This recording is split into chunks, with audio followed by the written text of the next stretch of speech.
Hi there guys, welcome to Box Spread and thank you for tuning in. There were two fights from tonight that I really want to talk about.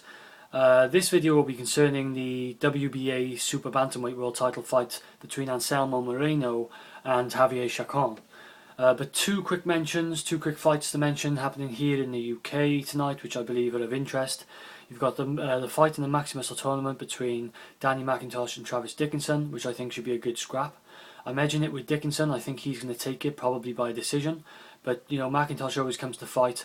There will be, I think that should be a good fight for the viewers, and it's interesting. And also, Kid Galahad is back in the ring, and I'm expecting him to do a number on Sergio Prado, who is his opponent this evening, and I'm expecting it to be comfortable. Okay, so let's get on to this Anselmo Moreno against Javier Chacon. This fight, to me, as soon as I saw it, it screams of being made for Anselmo Moreno to win this world title.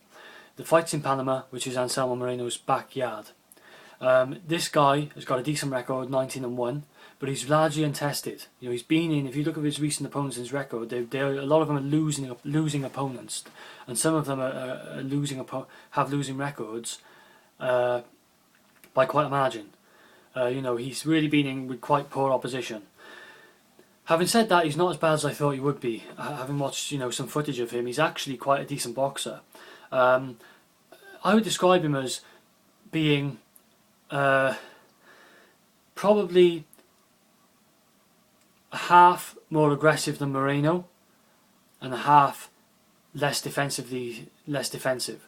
So he's kind of like a sort of mini Moreno in a way, in that he has some skills. Don't get me wrong, I think he actually has some skills, and he can actually take the back foot quite well.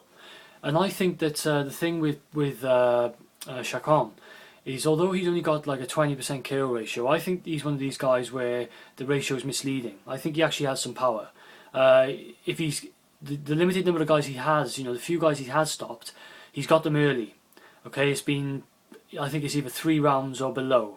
Something like that. So he gets you early if he does get you. So you know, and watch him. He does throw his punches with some venom. You know, he's not like sort of a powder puff puncher. He seems like a guy who can get something behind his punches. So there's something Moreno needs to watch out for.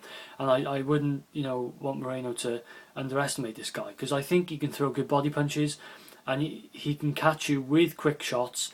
And like I said, he can box a bit. You know, I wouldn't class him as on the level of Moreno, who's quite an elite, slick boxer in terms of defence. You know, he bends at the waist, very elusive. But this guy is quite elusive. You know, he's not that easy to hit. He's not that in front of you. He's got something about him that shows me that, you know, he's not 19-1 for nothing. He's not been facing the best opposition, but he's not. I don't believe he's just a complete bum. You know, he's got something about him that could possibly cause some problems for Moreno. You know, Moreno just doesn't. I'm expecting Moreno to win this by decision, and I'm expecting him to put on a good show. But I'm thinking, you know, if he underestimates this guy, it will be at his peril. I think he really needs to keep his concentration, and needs to be fully focused in this fight, and just really make sure he performs to the best of his ability, because this is his opportunity here for this WBA Super Bantamweight title.